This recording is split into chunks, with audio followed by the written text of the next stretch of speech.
அனைவருக்கும் வணக்கம். நாமக்கல் மாவட்டம் சாலப்பாளையத்திலிருந்து ராஜா பேசுங்க. கடந்த ஜல்லிக்கட்டு போராட்டம் தமிழகம் முழுக்க ஈர்கொண்டெழுந்து மாணவர்களும் இளைஞர்களும் தன்னெழுச்சியாக பொதுமக்களும் ஜல்லிக்கட்டு ஆர்வலர்களும் மாடுபிடி உரிமையாளர்களும் மாடுபிடி வீரர்களும் ஒன்றாக இணைந்து எழுச்சியுடன் நடைபெற்ற இந்த ஜல்லிக்கட்டு போராட்டத்தில் தனது பங்களிப்பை அனைத்து நல்ல தமிழ் உணர்வாளர்களுக்கும் மக்களுக்கும் இந்த நேரத்தில் முதற்க நன்றியை தெரிவிச்சுக்கிறேன்.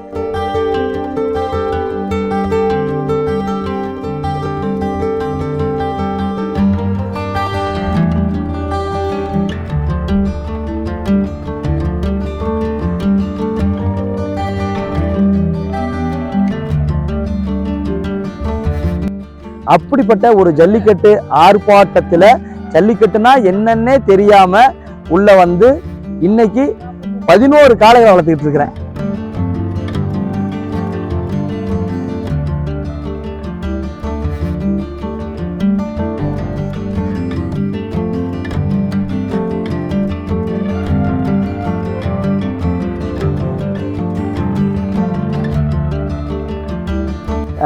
இன்னைக்கு சொல்ல போனா என்னோட கட்டப்பா 2 அப்படின்னு தமிழகம் முழுக்க பெயர் பெற்ற அது வந்து எப்போ விளையாட களத்துக்கு வரும் அப்படின்னு நான் அதை முன்னாடி நான் வேற ஒருத்தர் இருந்து தான் நான் விலைக்கு வாங்கினேன். அப்படி அவர்கிட்ட இருக்கும் பொழுது அதே ஆர்வத்தோட நான் போய் அந்த மாட்டை நான் வேடிக்கை பார்த்துருக்கேன். யூடியூப்லேயும் மற்ற இடத்துலையும் அந்த வீடியோ வந்தாவே அதை மறுபடியும் நூற்றுக்கணக்கான தடவை நான் பார்த்து ரசித்தேன் அந்த மாடு.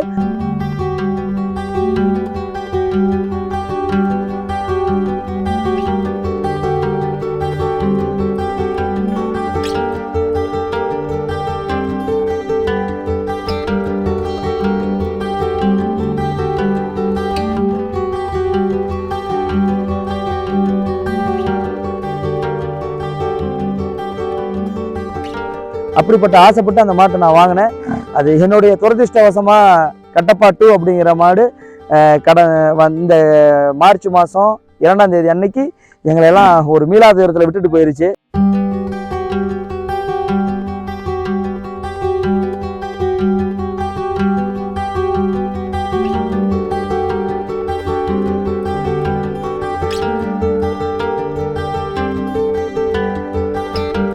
இருந்தாலும் அதனுடைய தொடர்ச்சியாக எங்களுடைய ஒருவேளை எங்களுடைய வேண்டுதலுக்கு இணங்க, எங்க கூட இருக்கிற பசங்களுடைய வேண்டுதலுக்கு இணங்க, அதே போல அச்சு அசலா விளையாடக்கூடிய அதே போல தோற்றத்தோடையும் உருவத்திலையும் இருக்கக்கூடிய அந்த கட்டப்பா 2 அப்படிங்கிறது மீண்டும் கட்டப்பா 2வாக எங்களுக்கு இறைவனின் அருளால் கிடைத்தது.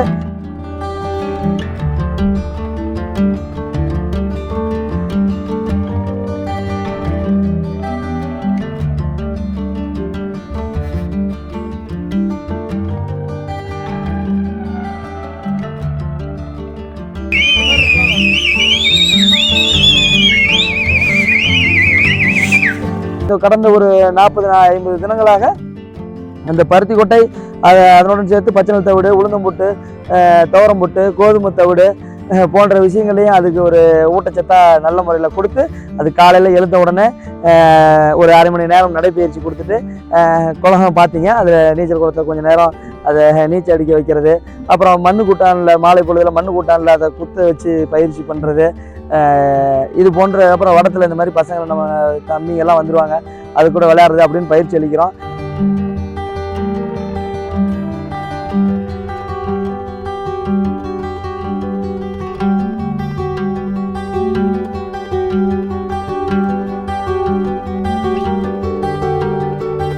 ஆனால் நல்லாவே எங்களுக்கு தெரியும், நாங்கள் எவ்வளோதான் பயிற்சி அளித்தாலும் ஒரு முறையாக ஒரு மாடு களத்தில் விளையாடுது அப்படின்னா அது அதனுடைய பிறவி குணம்.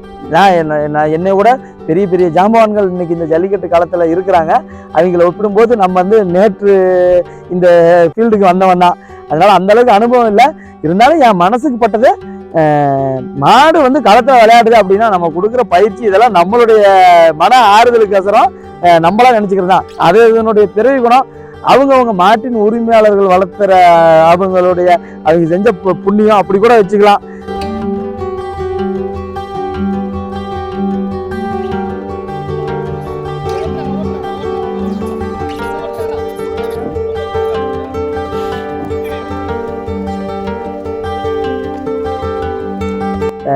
நீங்கள் நினச்சி பாருங்கள், இன்னைக்கு நாமக்கல் மாவட்டத்தில் இன்னைக்கு ஆயிரக்கணக்கான மாடுகள் வந்தது, நூற்றுக்கணக்கான மாடுபிடி வீரர்களும் களமாட தயாராக இருக்கிறோம்.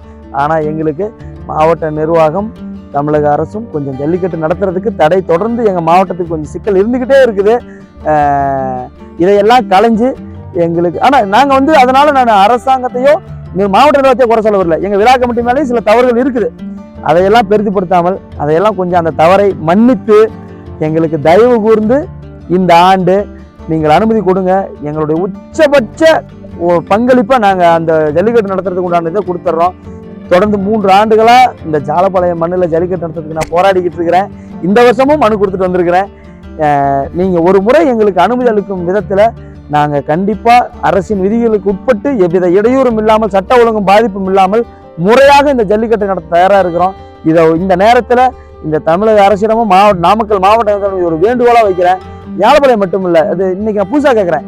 பாரம்பரியமாக நடந்து கொண்டிருந்தக்கூடிய பொட்டிரெட்டிப்பட்டி, அலங்கானந்தம், கரட்டுப்புதூர், எருமப்பட்டி, சேந்தமங்கலம், பண்ணைக்காரன்பட்டி உள்ளிட்ட அனைத்து ஊர்களிலும் இந்த ஆண்டு ஜல்லிக்கட்டு நடத்த தமிழக அரசு மாவட்ட நிர்வாகம் முன்வந்து பெரும்பங்கு ஆற்றி எங்கள் நாமக்கல் மாவட்ட மக்களின் இந்த நீண்ட நாள் கோரிக்கையை தயவு கூர்ந்து நிறைவேற்றுங்கள் என்று இந்த நேரத்தில் வேண்டுகோளாக வச்சு கேட்டுக்கிறேன்.